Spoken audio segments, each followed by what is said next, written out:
Now at 10 and streaming on crossroadstoday.com, a woman in Victoria is facing 4 charges after an arrest this morning. Families are concerned after they received reports of a power outage inside a Beeville state prison. And the Salvation Army of Victoria Life Enrichment Center had a busy 2 months following their opening. The latest updates tonight. Quiet evening over the Crossroads tonight. However, tomorrow at this time could be very different. The stormy weather is already in the panhandle, and that should be dropping into our area by tomorrow. We'll have all that coming up. And a former Victoria High basketball star headed to the Hall of Fame, and Victoria West had their spring game this evening. I'll have that in sports. You're watching 25 News now at 10. Good evening and thank you for joining us. I'm Don Brubaker. And I'm Karina Garcia. Around 2 a.m. today, Victoria police tried to pull over a woman in a vehicle. Authorities say the woman did not stop and ended up crashing near North Vine Street. Police found a 2-year-old child in the back seat. Police say neither the child nor the woman was hurt. It's unclear if the child had their seat belt fastened. Leslie Bishop is charged with DWI with a child endangerment, evading arrest or detention with a vehicle, and aggravated assault on a public servant. She is in the Victoria County Jail in lieu of a $40,000 bond. Reports of an extended power outage at a state prison brought concern to inmates' families. Yeah, families reported up to 48 hours without power inside the McConnell unit near Beeville, causing the inside temperature to reach unsafe levels. Amanda Hernandez with the Texas Department of Corrections confirmed the outage, but said the generators were activated. Other routine operations continued, like inmate visitation, recreation, and showering. Hernandez says that a partial outage on May 9th turned into a full outage on May 10th, and power was fully restored the next day. So here's your viewer poll tonight. You can scan that QR code right there on your screen to vote. The question is, should there be more transparency when it comes to air conditioning in state prisons? Yes or no? According to our results tonight, it looks like 37% stated yes, and the remaining 63% voted no. Thank you for voting tonight. Former Mayor of Victoria Jeff Bouknight discussed the upcoming runoff race on May 28th with 25 News Now reporter Adarius McCormick. Adarius, what did you and the former mayor discuss? We mostly discuss his priorities if he fills the District 30 seat. At the forefront of his platform is his stance on border security.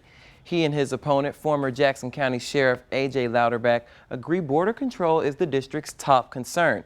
But this evening, Bouknight explained his priorities beyond the border. He emphasized parental involvement for school choice. I think it's imperative that we give parents the opportunity to choose what is best for their students. I would like to work on some legislation that would allow some proactive building at ports where we know economic development will occur so that we can get those economic opportunities into the district. As you heard there, he also highlighted the need for infrastructure improvements at ports. These improvements could lead to more jobs and companies in the district. So beyond border control, school choice and more income for the district are his top priorities if elected. Jeff Bouknight can fight for these plans if he can defeat A.J. Louderback in the District 30 race on May 28th. Back to you guys at the desk. Darius, thank you. A tornado hit Port Lavaca Monday. That's the report from the National Weather Service. They confirm an EF1 tornado hit that area with maximum sustained winds of 105 miles an hour. Widespread tree damage occurred along with damage to numerous structures throughout the area.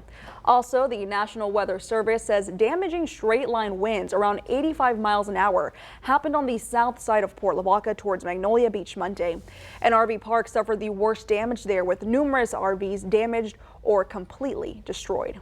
Pictures sent to us from one of our great viewers in Calhoun County in Port Alto. Monday, during the severe weather in the late afternoon, they had straight line winds of about 60 miles an hour. Those winds damaged one of the Our Boat storage facilities in their marina. Once again showing how Calhoun County got really hit hard Monday.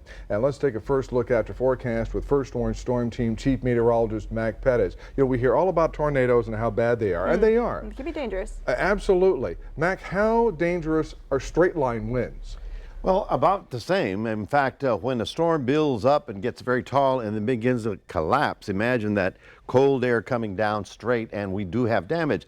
Many times the damage is misappropriated. They say it was a tornado when it was straight line winds coming out of a collapsing storm. but both of them cause damage, and if it's your house, well, then it's your house. Tonight, stormy weather in North Texas in the Panhandle. Shower activity already getting down into the Abilene area. That's the stuff that's going to be here tomorrow. So we'll be talking about more thunderstorms coming up a little bit later on. Back to you. Mac, thank you. Pro-Palestinian protesters at the Port of Houston snarled traffic during the Wednesday morning rush hour. Traffic backed up on the I-60 East Loop as demonstrators blocked the entrance to the Port of Houston Wednesday. A sign read, "We will refuse to live in a genocidal world." Another had a Palestinian flag and read, "Block all channels to genocide." The blockade included vehicles, and Houston police worked with port police and security. Now, the latest in the war in Gaza. Israel's targeted operations in eastern Rafah continue. Meanwhile, the White House is moving forward with the sale of $1 billion in new weapons to Israel, 1 week after the administration paused a shipment of weapons. That pause was over concerns certain bombs would be used in Rafah. Today, the Biden administration's approval of a new weapons deal with Israel is sending mixed messages. The IDF has continued its operations in eastern Rafah, a move it says is necessary to eliminate Hamas and its infrastructure. The administration has repeatedly called the Rafah operation a mistake. One of the deep concerns that we have is the impact of this limited operation that we've seen to date in Rafah on the ability to provide humanitarian assistance. The UN estimates 450,000 Palestinians have evacuated Rafah in the last week. Across Gaza, the UN says malnourishment is rampant as Palestinians struggle to find food. The State Department says 50 aid trucks went into Gaza over the weekend, but that it's not enough. Over a dozen American aid workers are trapped in Gaza, saying it's not safe to leave. Israeli officials tell ABC News accredited aid workers can leave, but that their safety is not guaranteed. Among them, a plastic surgeon from New Jersey. We have almost 100% infection rate because of the conditions we're in. Yeah. Almost 100%. Isn't that crazy? And then on top of that, everyone is malnourished. I mean, the little kids here are toothpicks, and they barely have any kind of reserve at all. Today, Palestinians are marking 76 years since the mass expulsion from their homes in what is now Israel, an event known as Nakba. Christiane Cordero, ABC News, Washington. The debates are on. Joe Biden and Donald Trump will go head-to-head on CNN on June 27th. That's the first debate. It'll start at 8 o'clock our time and will be held in the CNN Atlanta studios. The agreement came hours after Biden challenged Trump to 2 debates ahead of the November election. No audience will be present, and moderators and additional details will be announced later. The president also announced that he and Trump have agreed to a second debate on September 10th. Right here on ABC. It's not yet clear where that debate will be held or who will moderate. The runoff election is right around the corner. On the ballot, you'll see the District 30 runoff race between former Victoria Mayor Jeff Bouknight and former Jackson County Sheriff A.J. Louderback, both campaigning for the seat of state representative. Voters will also choose between Shannon Martin and Brad Tucker for Victoria County Commissioner Precinct 3. We spoke with some of the voters in Cuero about their top priorities for the crossroads. Definitely the border issues, property taxes. I know that's a big issue. I think those are the 2 biggest ones right now. So I think the economy, definitely, even though it's a little bit better in Texas, we're all affected by the inflation, the out of control insurance prices, the out of control rental prices. It makes it very hard. Early voting for the May 20th runoff election starts next Monday, May 20th. Early voting takes place at the Dr. Patty Dotson Public Health Center, 2805 North Navarro, Classroom A. Early voting hours are next Monday through Friday, 7 a.m. to 7 p.m. And Tuesday, the Victoria City Council updated a set of bylaws pertaining to the Library Advisory Board. The updated bylaws follow a non-city sanctioned board meeting hosted by the Library Advisory Board on April 10th that violated a city ordinance. The meeting to discuss the library's mission statement did not follow city procedures, meaning the meeting was not scheduled in proper coordination with city staff and violated standards for open meeting acts noted by state law for governmental bodies. Mayor Dwayne Crocker says a breakdown of collaboration between the board and city staff stems from a lack of defined roles and expectations from the board bylaws that were last updated 7 years ago. Tuesday morning, the Victoria Fire Department held a service to remember a former VFD chief. Henry Yankee died recently. He was Victoria Fire Chief for 16 years, from 1978 through 1994. In 1985, Chief Yankee served as the president of the Texas Fire Chiefs Association. And in 1987, he received the U.S. Safety State of Texas Fire Chief Hall of Fame Award. The Salvation Army of Victoria Life Enrichment Center is 2 months old, and already it's a busy place helping people. 43 clients attended educational classes last month on cooking and budgeting. A class on stress and wellness drew a capacity crowd of 27 clients. The free medical clinic at the Life Enrichment Center, 1306 North Lewis Street, will be open next Wednesday morning for sick visits, medication assistance, and nutrition guidance. The center has helped 7 clients in the past month to be placed in apartments. Here are some of the top headlines you can read in the Port Lavaca Wave.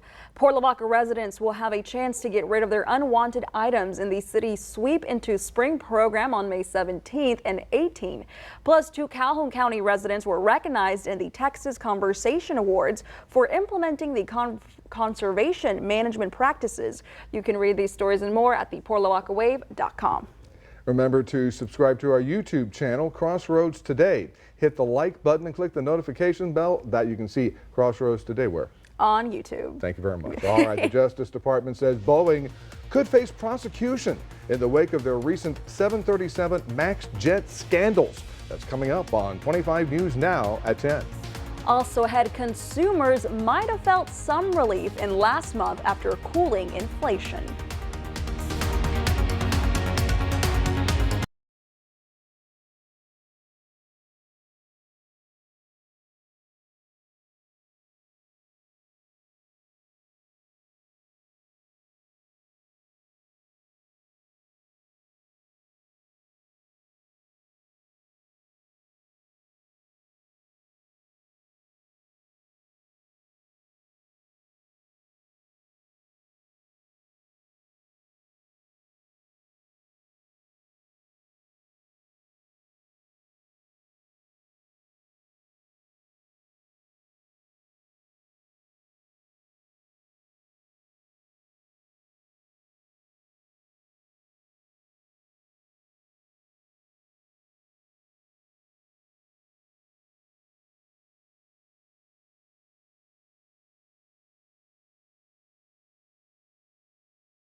Justice says Boeing violated a 2021 deferred prosecution agreement that protected it from criminal charges tied to fatal 737 MAX crashes more than 5 years ago. A letter filed by the DOJ today in federal court in Texas says Boeing broke the agreement by failing to make promised changes to detect and prevent violations of U.S. fraud laws throughout its operation.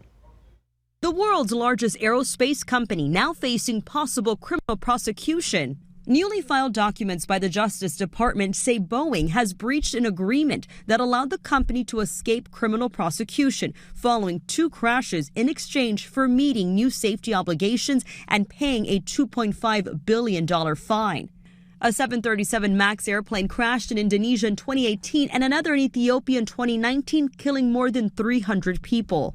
Now, the DOJ says Boeing failed its obligation under the agreement to design, implement, and enforce a compliance and ethics program to prevent and detect violations of the U.S. fraud laws throughout its operations. It's not about the miscarriage of justice for us anymore. It's about the public safety. Families of both plane crash victims hoping to hold Boeing and the Justice Department accountable, including Ziporia Curia, who lost her father in the 2019 crash. We're employing and really besieging the Department of Justice to make the right decision, to make sure that nobody else has to go through what we have gone through. Boeing also under scrutiny for this Alaska Airlines incident earlier this year when a door plug fell out of the fuselage of a Boeing 737 MAX 9 mid-flight. ABC News transportation reporter Sam Sweeney explains Boeing's future is crucial to the United States economy as they support thousands of jobs and the military. It supplies our military with planes and different weapon systems.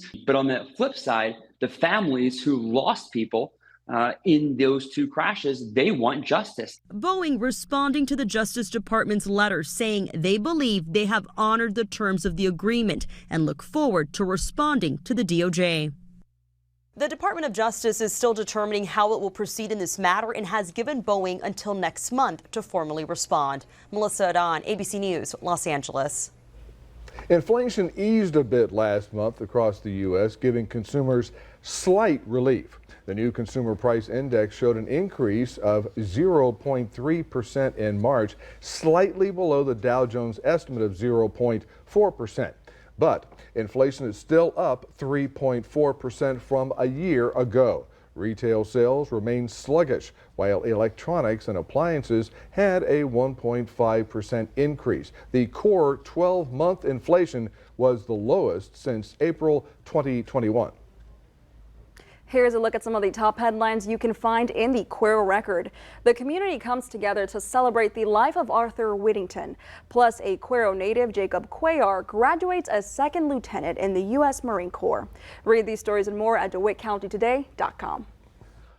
Well, good evening, everybody. Very lovely evening out there. We're looking at 74 degrees, very comfortable today. We did get up to 92, not at record, but real close to it. Our normal temperature should be about 87. We are going to be looking at a slightly cooler weather tomorrow because of the stormy weather that's expected to roll in. We have it as an alert day, so we'll talk all about that coming up in a moment.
Well, good evening, everybody. We had a pretty good looking day. Lots of sunshine today. Some of you might have said it's getting a little toasty out there because, yeah, 90 degrees. And you know what? We're going to see that again tomorrow. But more importantly is the fact that we already have the stormy weather evolving in the panhandle. Now, what we have is the low pressure. It is coming out of the Rockies. Well, actually, look, here's the Monday. You know what that did? Well, here's today, and that's going to be here tomorrow. So that gives you an idea that whenever you see this lifting or this low and it's spinning around, in front of it is where the severe weather is going to break out. And there's what you saw tonight. Now, the stormy weather, fortunately, has a little bit of a heating component. So it was on earlier, the severe thunderstorm watch, but it has dropped now that the storms are not getting as intense. Nonetheless, look at this. Here's I-35, here's Austin, already some shower activity in central Texas. So this will be arriving here tomorrow morning, and by tomorrow afternoon we should be under the gun for some stormy weather. And I say stormy because we'll have widespread showers, thunder showers, and some severe thunderstorms in that. Severe thunderstorms, thunder, lightning, all of that stuff. We need the rain, we just don't want that severe stuff. Now, according to Future Tracker, we could see over a half an inch to maybe an inch out of rainfall out of this activity coming through. By tomorrow, you can see from West Texas all the way to East Texas and getting real close to our region, getting down to the I-10, you see there. This is the area where they have the slight chance of severe weather. So it's not, shall we say, end of the world. It's just we've got to be ready in case any of these take off as larger thunderstorms. I will say the following. Right now, it's probably a little bit a slight chance of hail, less of a chance of any kind of tornadoes because they're not as cold. The tops are not as cold as yesterday. So we are under that kind of situation. And tomorrow, as an alert day, those of you going to be outdoors, just know showers are going to be rolling around the area. And that'll knock the temperature down to 88. For us, 87. It looks 78 in Austin because of the stormy weather there as well. So we take a look at another view of Future Tracker. Notice we start on Wednesday night. We go into Thursday, and you can see how it slides really from the Panhandle to North Texas. That's Thursday early. And then by afternoon, you saw that big cluster that rolled around, and that puts us in the rain shadow as well. Most severe activity looks like it will stay north of I-10, but we could get a couple of heavy thunderstorms rolling around here. The good news is that by Friday, all of this blows away and we've got higher pressure building in, and then you know that means the opposite. Very sunny, very warm kind of temperatures for our future. So let's take a look at your forecast for tomorrow. Scattered showers expected around and thunder showers through the Port Lavaca area. If you're in Cuero, out in western areas, you're going to be looking for scattered showers. I'm thinking more by noontime into the evening hours. So we'll certainly watch that very carefully. Your 7-day forecast, as you can see right about here, our alert day for tomorrow, and then it's all over by Friday evening. And then sunny and hot for the weekend with a little bit of a heat wave coming in. That's your 7-day forecast. Reminding everybody we do have a QR code. Love for you to scan that. Put Crossroads Today on your phone. And now Zach Brown has your sports. Thank you, Mac. A local star who went to Victoria High, headed for the Hall and Victoria West spring game was a lot of fun. Here from head coach Courtney Boyce coming up in sports.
A local star who went to Old Victoria High School will be inducted into the Hall of Fame Saturday evening. Jimmy Smith will be inducted into the Texas Association of Basketball Coaches Hall of Fame at the DoubleTree Hilton Airport in San Antonio at 6:30 p.m. Smith was a four-year letterman from Victoria High from 1990 through 1993. He was named the most outstanding player in the state tournament in 1992 when they lost the state title game in overtime. He was Mr. Texas Basketball in 1993, and the UIL has a list of the top 100 players in the first 100 years of UIL basketball. He made that list as well. And nowadays, he is the COO and CFO for FC Dallas. Inducted with him Saturday evening will be Kendrick Perkins.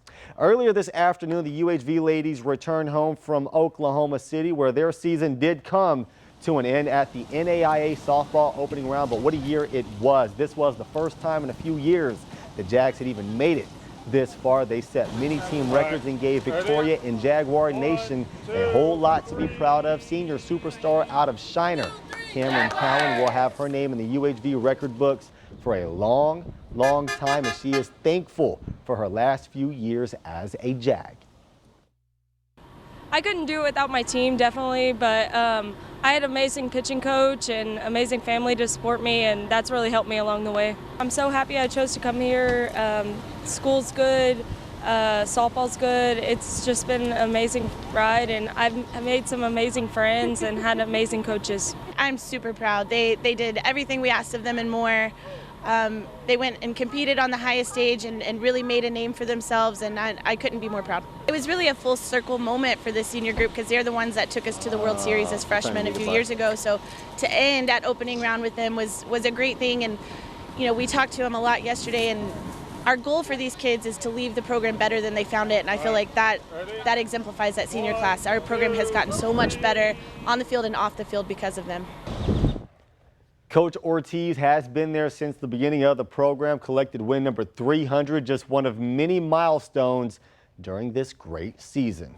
If your baseball and softball season are over, that means it is time for your football season. Teams have been putting in work during spring ball for weeks now as they get ready for next season, and today Victoria West had their spring game. The Warriors, like a lot of teams, lost a lot of talent. Games like this help you find out who your guys are. The Warriors divided their guys up into two separate squads, black jerseys and white jerseys, but made sure to put an emphasis on still being one team, and you could tell the chemistry with these guys are there. They were all happy for one another, and head coach Courtney Boyce likes what he sees.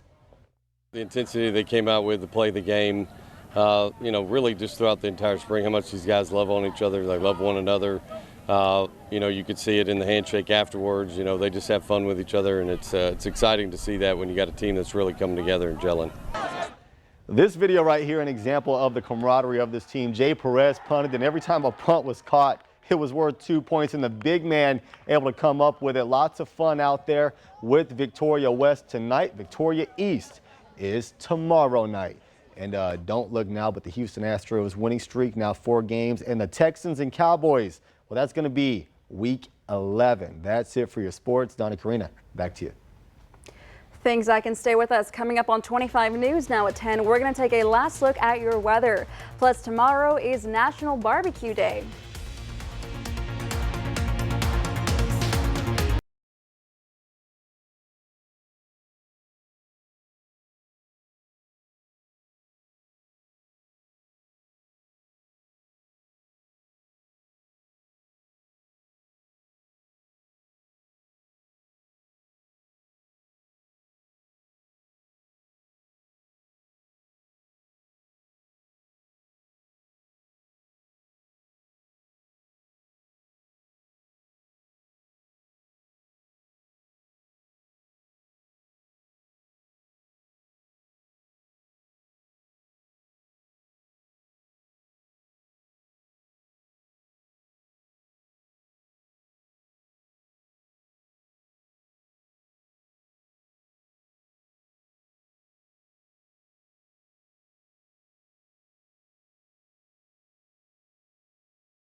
A woman is recovering after jumping out of a burning vehicle in Florida Monday. Witnesses told officers the Jeep was traveling on Interstate 95 when it caught fire, forcing the driver to jump from the vehicle. Police said the Jeep crashed into a cement barrier and burst into flames. Fortunately, several Good Samaritans stopped to help the woman. A West Palm Beach police spokesman said the woman was taken to a hospital for treatment.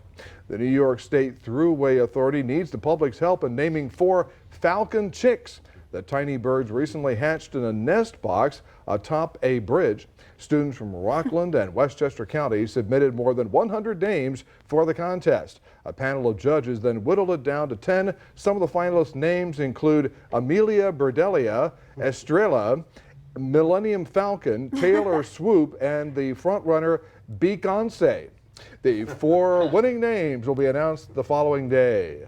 As we, what? You don't like Millennium Falcon? No, I like that. That was the best one. Beyonce is the best one. You're not a Star Wars guy. So Taylor you ain't Swoop. get it. I didn't even know that Taylor was Swoop a Star Wars. was good. Taylor Swift was cute. For all the people who are voting on Beyonce, they have to go to the left, to the left, to the left. God. All right, now, when are we expecting this front to come in tomorrow? Not so much a front, but just the stormy weather. I want to show you this latest radar, and you can see that in central Texas, right along I-35, you can see a couple of thunder showers already beginning. So it's, shall we say, getting closer to us. And so by tomorrow, you'll see some showers. By noontime, I think we'll see the heavier stuff. And by evening, at this hour, hopefully, it'll start to decrease. So yes, so watch out for an alert day tomorrow for thunderstorms clearing up for Friday night. Alrighty, thank you, Mac. Now get those grills ready. Tomorrow is National Barbecue Day. There's multiple ways people prepare for these meals, including charcoal, wood charcoal, or gas. As for barbecue sauces, everyone's got a unique one, but most recipes feature at least some of these same ingredients: ketchup, mustard, brown sugar, soy. You already know. Now the traditional sides are potatoes, baked beans, and coleslaw. And it's a constant debate what region has the best barbecue, but Kansas City, Memphis, Texas, and the Carolinas are well known for their unique takes on it. Texas has the best barbecue, and I'm not ribbing you when I say that. I think we're a little biased there. A little? Very much so, right? It's part of our job as Texans. Alrighty, well, thank you for joining us for 25 News Now at 10. Join Carolina Astorine, meteorologist Parker Cox, 25 News Now Sunrise, starting at 5 a.m. Good night. Enjoy your barbecue.